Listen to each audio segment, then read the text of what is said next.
Hey guys, I just wanted to make a very quick video to talk about how you can be successful with your goals in 2016. I first want to start by encouraging those of you who have already set some time aside to consider those goals and to consider what you want 2016 to look like. Having this time before the new year arrives is a super exciting time, at least for me.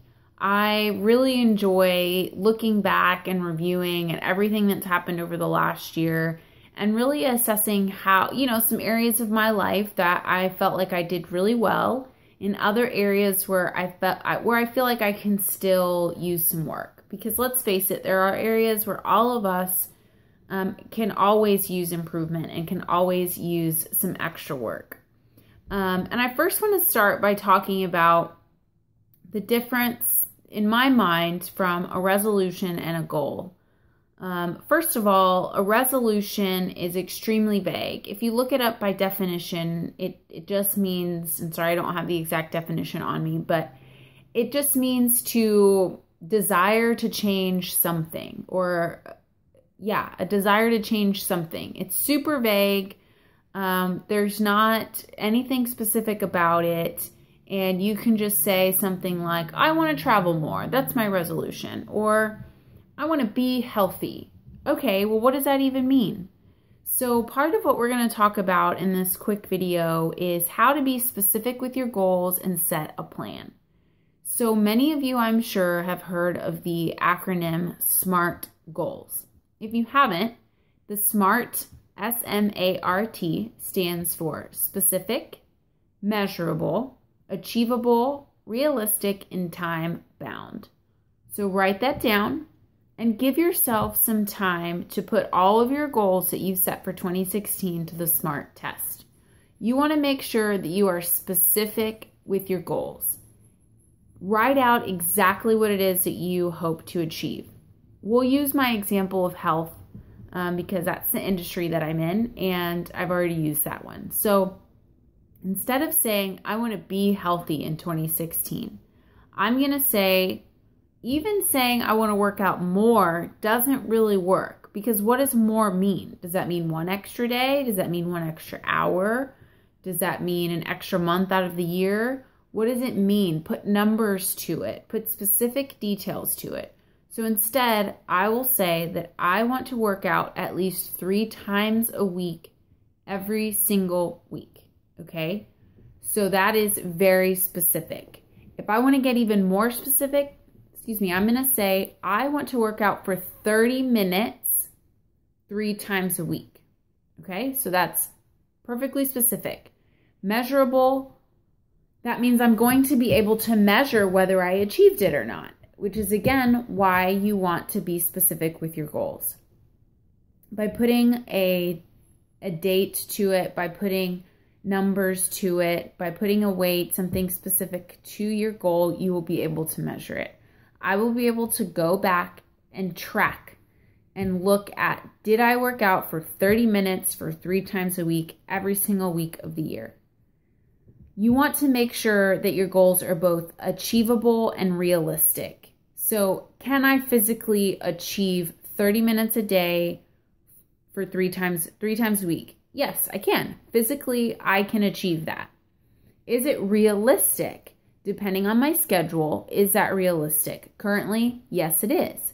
If my schedule changes, then I change my goal. Is it realistic as my schedule and my life changes? Time bound.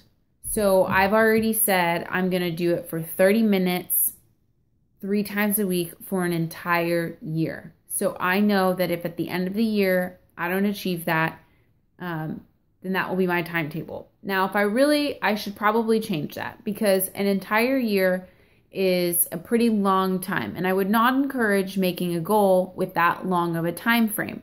I would encourage you to break it down by month or by quarter. So working out every day for 30 minutes is pretty routine for me. So it would be pretty easy for me to say that I'm going to do that for 30 days. What might be a little bit more challenging for me is to commit to that per quarter, because I know myself and I know that I go through cycles. I go through monthly cycles. And so I'll go in and out. So something more challenging for myself would be to say that I'm going to work out 30 minutes 4 times a week for an entire quarter. Okay, so that way, once March hits, I'm going to reevaluate and I'm going to create new goals. Did I achieve it? Can I push myself more? Was that good? Do I want to leave it? So hopefully that helps. So again, write that out, put pen to paper, and put all your goals to the SMART test. Secondly, what I want you to do is work backwards. So now I have this goal of 30 minutes for 3 times a week, every single week, okay? So I'm gonna work backwards from that. What is it going to take for me to achieve that? This is a very important part because this is where people mess up their goals. And this is the key ingredient that they do not spend time doing. We make these super specific goals and then we never stop and think about how are we gonna get there? So how am I gonna get there? What do I need to do and what do I need to put into place? First of all, I need to look at my week every single week and I need to schedule when I'm going to work out. I can't leave it to chance if it's something that's important to me. I have to schedule it in.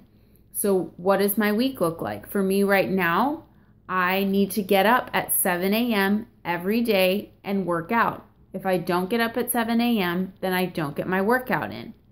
So that is setting something in place. If you're somebody who has to make a change at night, when maybe it's going to interfere with some family time, then you have to have a talk with your spouse or your kids. You have to plan ahead. Another thing that people run into is when it comes to eating clean, eating healthy. Be specific. I am not going to eat any more Chick-fil-A.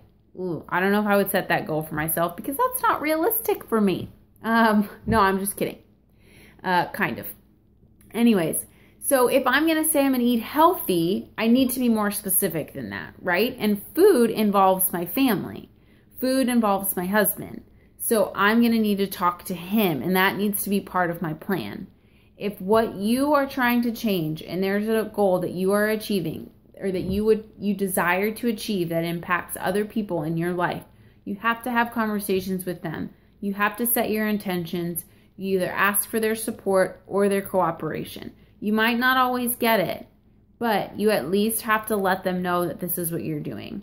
So set a plan, work backwards.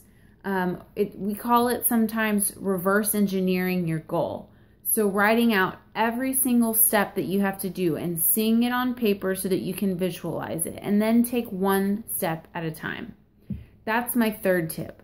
One step at a time. Again, I'm going to use health and fitness because that's my industry and that's why a lot of you are watching this. But with big changes, another reason why people don't make it past January 15th with their health and fitness goals is because they do too much all at one time. If your eating is not good and your exercise is really non-existent, I challenge you to pick one that you're going to focus on totally. Okay, so maybe it's your nutrition first and you're going to revamp your nutrition and you're going to start meal prepping and you're going to start doing all these great things.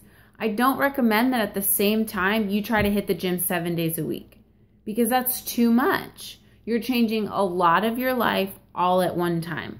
Instead, what I would recommend is that you first start with meal planning. Okay, so your first week is going to be focused on meal planning and you're going to try to get into the gym 2 times in that week. The next week, you're going to meal plan, you're going to meal prep, and you're going to maybe up your gym an extra day. Does that make sense? So take your change in chunks, okay?